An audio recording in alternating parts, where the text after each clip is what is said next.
And welcome back. If you have watched my videos before, you probably already know that I mostly talk about books, bands, and albums. But I thought it would be nice to try something a little different. So today we are talking about music films, specifically the ones that I've seen and genuinely loved. But first, just a quick disclaimer. The list of films that I'm gonna share with you is fully based on my own taste, which means some of this might not be everyone's cup of tea, and maybe a few of you wouldn't call them the greatest films of all time, but they are just the ones that stuck with me. So let's just get into it. I will be using my laptop, so in case you are wondering why am I looking not into the camera, you know the answer.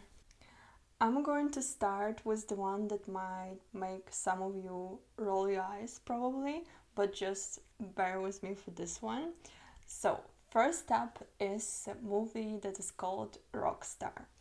I first saw this movie when I was a kid and I loved it incredibly much. I was literally mesmerized by the screen. It just pulled me in completely. And I know that it is this over the top rock and roll fantasy, but every time I rewatch it, I enjoy it just as the first time.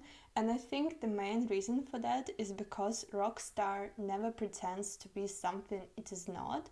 It is not based on a true story and it is not trying to be a serious portrait of a real artist or a real band, which is very different from a lot of music biopics where they take a real artist and just completely rewrite his whole life. Like, for example, in The Doors by Oliver Stone, where the whole plot has almost nothing to do with who Jim Morrison actually was. So that's exactly where Rockstar wins for me. Plus, I really have to say that the music in this film is incredibly well done.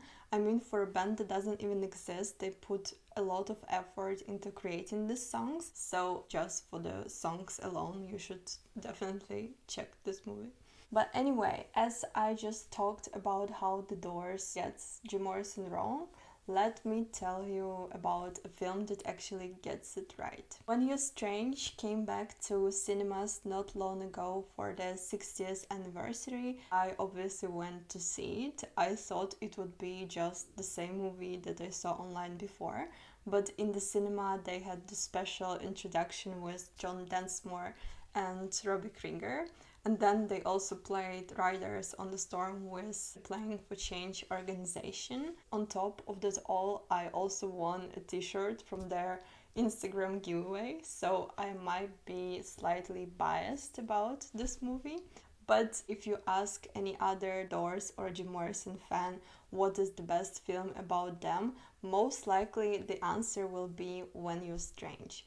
The director of this movie made an incredible choice in creating it, as he just built the whole film entirely from archive footage of Jim and the band. So what you see is totally real, and the story that is being narrated is legit, as John and Robbie themselves have said that it is the most accurate portrayal of who Jim and the Doors actually were. Apart from the story, the music is of course everywhere through the film, but what I really loved is that they played mostly just pieces and bits rather than full songs. And I know that it might sound like a weird thing to appreciate, but I think it makes the film way more accessible. Like, I could just genuinely watch it with someone who has never heard of the Doors and not overwhelm them with all of these long songs and, some screams from Jim Morrison. So I guess it just eases you and makes the movie, as I already said, very accessible. Next up is Becoming Led Zeppelin. It was also in the cinemas not so long ago,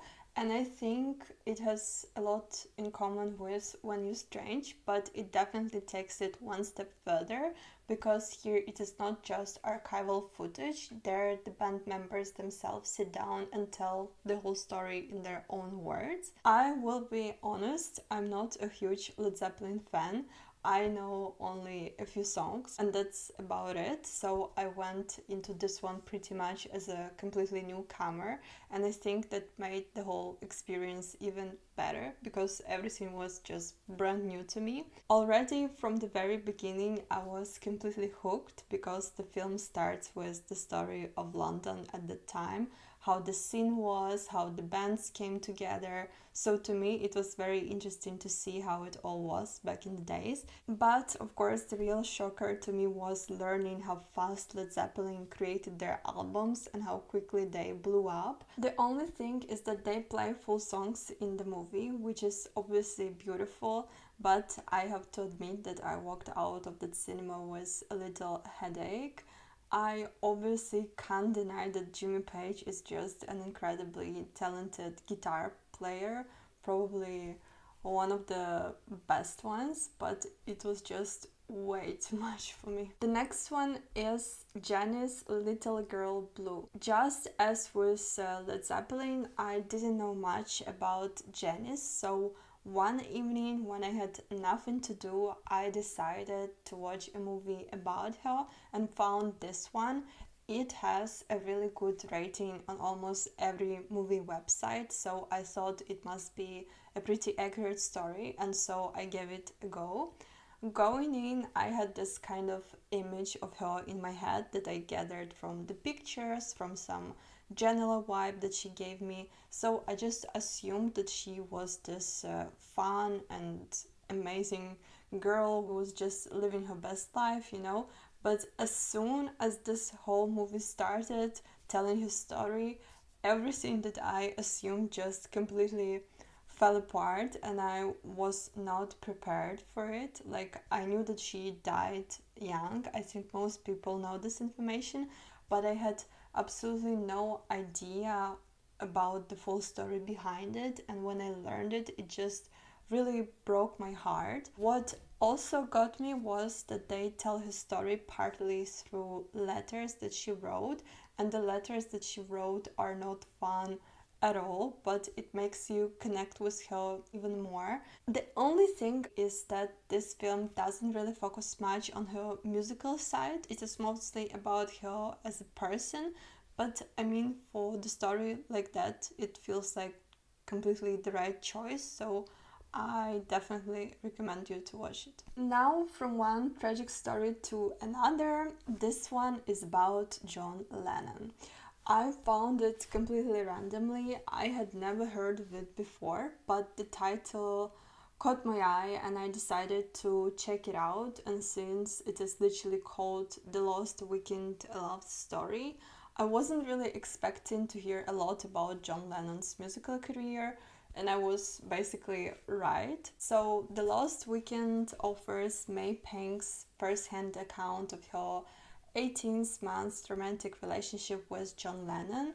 More than just a tale of a romantic affair, the film sheds light on Lennon's personal life, specifically highlighting how May helped Lennon reconnect with his first son, Julian. And that's kind of what the whole film is about, really. It shows that double standard life that John was living, as on one side you have this man who told the world to imagine no possession, yet on the other side he himself was living in lavish estates and threw some crazy parties, did other people dirty, and especially his own son. So yeah, I wouldn't say I was surprised. I already knew that John Lennon wasn't exactly the best person, but I think that this film is great because it lets you make up your own mind. And what I took from it is that not all great artists have a great personalities, and that's for sure. And now, last but not least, the movie that is called Control. This movie is basically the reason I decided to make this whole video, as I believe everyone should watch it. It is just an extraordinary film. Compared to other biopics, this one stands out visually in a way that is very hard to explain until you see it. The other great thing is that the casting is just terrific. Sam Riley as Ian Curtis was a perfect choice in my opinion. Samantha Morton as Debbie is also incredible, but my honest take is that when I was watching this film I felt a bit uncomfortable at times, as it mostly felt like I was watching a couple that was falling apart, and the whole time I was expected to choose whose side I should take. On one side, there's Ian, who is deeply lonely and struggling with his mental and physical health, and on the other side, we have Debbie, who is just an unhappy young girl that was locked at home with a baby and had to provide for the whole family at the same time.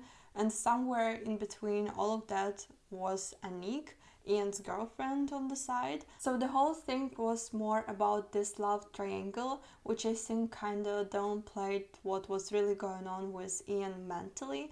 Plus, I also watched an interview with Anik after the film, and all she was talking about is again just their relationship. And I just kept thinking that this guy was so sick, so genuinely unwell, that by the end I don't think he really cared about any of that, honestly.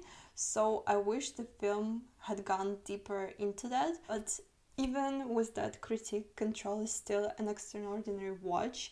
The cinematography alone is worth it, the performances are worth it, so just go and watch it. And that's my list. I hope you enjoyed this one as much as I enjoyed making it. If you have seen any of those films, let me know in the comments what's your thoughts. And if you think I missed something, please drop your recommendations down below, because I'm planning a part 2 and I wanted to include some of the movies that you guys recommend. So don't be shy, leave a comment. And as always, thank you so much for watching. I will see you in the next one.